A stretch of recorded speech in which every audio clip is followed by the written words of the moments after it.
Just real quick, you mentioned mil-spec wire wrap, and in high school I was lucky enough to learn that skill from a guy named Ralph Fullerton, who worked at Lockheed.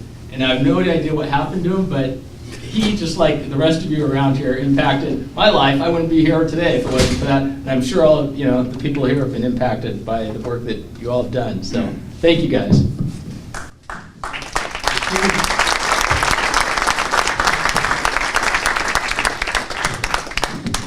Hi, I just wanted to add one comment here. It hasn't really been mentioned. It's sort of been underneath the covers during some of the discussion, and that's the fact that Sputnik happened the month before Fairchild was formed as the first venture-funded company in the Valley.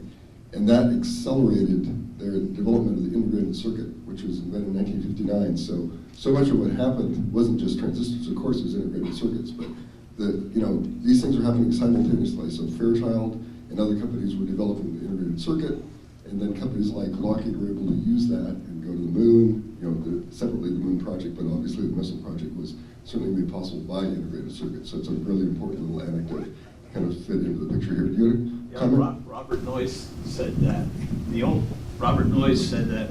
the only source that could afford the early integrated circuits, which were very expensive, was DoD. Right. Yeah. Right. Did you ever hear of dielectrically isolated integrated circuits? It was a technology invented, I guess, at Bell Labs. That was the basis for the nuclear hardened electronics that were used on Poseidon. It was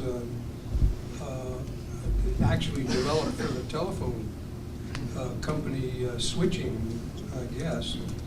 But it turns out it was very useful because it would sustain ionizing radiation at high levels. Everything would turn on in the wrong direction, but it would not fail. It didn't have shorting and problems that would cause permanent damage.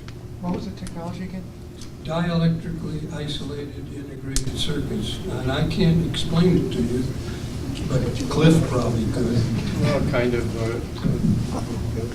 I wouldn't go there. It was. It prevented latch-up. It prevented direct shorts down into the substrate. So it insulated the gates that would otherwise have been affected by ionizing radiation. Well, I want to thank the panel very much for what has turned out to be an incredible discussion. Thank you very, very much.